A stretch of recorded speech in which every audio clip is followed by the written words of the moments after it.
बिस्मिल्लाहिर्रहमानिर्रहीम। बुज़ुर्गान दीन ने हमेशा अपनी तालीमात में वहदत का सबक दिया है, वहदानियत का सबक दिया है और इस्लाम में भी कलमा शहादत ला इलाहा इल्लल्लाह यानी अल्लाह के अलावा और किसी चीज़ की कोई हैसियत नहीं है, अल्लाह के सिवा कोई शरीक नहीं है, ये हमारा बेसिक अकीदा है जो इस्लाम में है और फिर बुज़ुर्गान दीन ने फ़ॉलो किया है। बदकिस्मती से ख़ानकाही निज़ाम को और दरगाही निज़ाम को और औलिया अल्लाह को ब्लेम किया जाता है कि जी ये शिरक करते हैं, खुदा न खास्ता नाउज़ु बिल्लाह, या दरबारों पे शिरक होता है। तो आज मैं आपके साथ एक हज़रत ख्वाजा ग़ुलाम फ़रीद रहमतुल्लाह अलैह का एक वाक़या जो उनके बचपन से मंसूब है वो आपको सुनाता हूँ और फिर मैं आपको बताता हूँ कि उस वाक़ये के बाद और उस वाक़ये से कैसे उन्होंने उन पर इन्फ्लुएंस हुआ उस वाक़ये का और फिर उन्होंने अपनी शायरी में किस तरह वहदत का ज़िक्र किया है। तो मकाबिसुल मजालिस से ये किताब है, इसके अंदर एक वाक़या है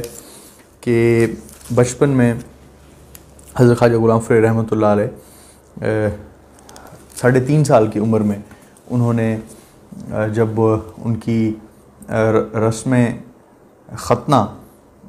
होने लगी तो कसीर तादाद में लोग इकट्ठे हुए और उस मौके पर आपके वालिद हज़रत ख्वाजा महबूब इलाही अलैहि रहमा भी मौजूद थे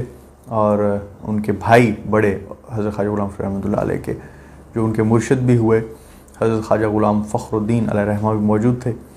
तो बड़े भाई ने हज़रत ख्वाजा फ़ख्र जहाँ ने ये मशवरा दिया अपने वालिद को कि क्योंकि बेटे की ज़बान साफ़ है तो हम इनका आज बिस्मिल्लाह की भी रस्म आज ही कर लेते हैं, और लोग भी बहुत सारे मौजूद थे। तो बिस्मिल्लाह की रस्म जब हुई तो हज़रत ख्वाजा ताज पाक रहमतुल्लाह अलैह जो हज़रत ख्वाजा ग़ुलाम फ़रीद अलैहि रहमा के चाचा भी हैं और हज़रत ख्वाजा महबूब इलाही के छोटे भाई हैं, उनके ये ज़िम्मे आया कि उन्होंने बिस्मिल्लाह करानी है। तो तरीका कार इसी तरह होता है कि बच्चे को बिठाया जाता है और फिर उसको बताया जाता है कि जी ये पढ़ें आप। तो जैसे ही हज़रत ताज पाक गरीब नवाज़ रहमतुल्लाह अलैह ने ये कहा कि आख फ़रीद अलिफ़ यानी कहो फ़रीद अलिफ़, तो हज़रत ख्वाजा ग़ुलाम फ़रीद रहमतुल्लाह अलैह छोटे थे, बच्चे थे, तो उन्होंने एग्जैक्टली उसी तरह दोहराया कि आख फ़रीद अलिफ़। तो फिर वो चाचा ने फिर कहा कि बेटा कहो या आख फ़रीद अलिफ़, तो सिर्फ ये कहने के कि अलिफ़, ख़ाजी साहब कहते रहे आख फ़रीद अलिफ़। तो ये जब 3 से 4 बार उन्होंने दोहराया आख फ़रीद अलिफ़ और फिर बच्चे ने भी दोहराया आख फ़रीद अलिफ़, तो वो मजमे में बड़ी एक कैफियत तारी हो गई और कवाल भी वहाँ मौजूद थे। तो फिर उन्होंने इसी मिसरे को कवालों ने भी दोहराया और मजमे में एक कैफियत का समा पैदा हुआ, वक्त का समा पैदा हुआ। तो हज़रत ख्वाजा ग़ुलाम फ़रीद रहमा की जो अलिफ़ के साथ निस्बत है या वहदत के साथ जो निस्बत है वो आप देखें कि 3.5 साल की उम्र में ख्वाजा साहब ने कहा आख फ़रीद अलिफ़, और फिर उन्होंने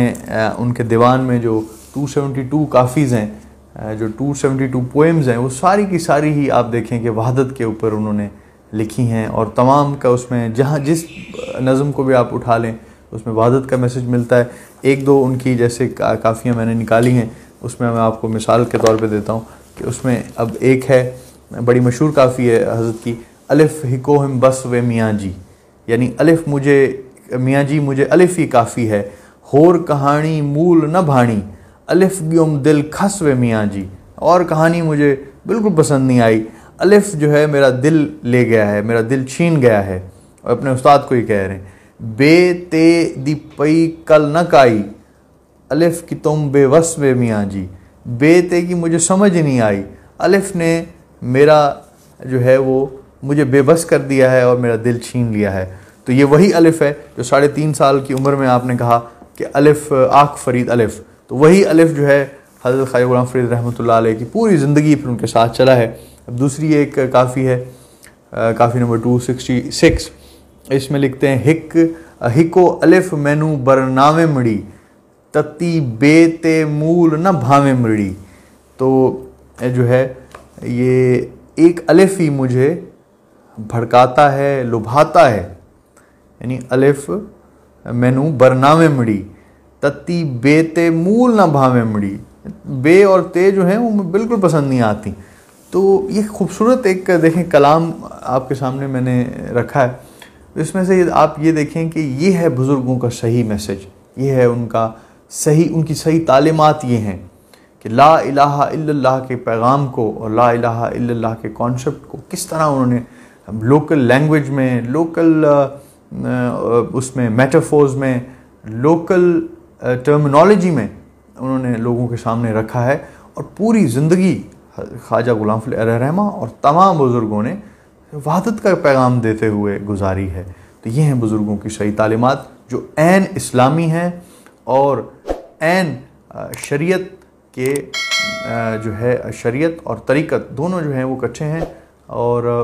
यही बुज़ुर्गों का पैगाम और यही बुज़ुर्गों की तालीमात आम करने की ज़रूरत है ताकि हम लोगों की इस्लाह हो सके। वमा अलैना इल्लल बलाग।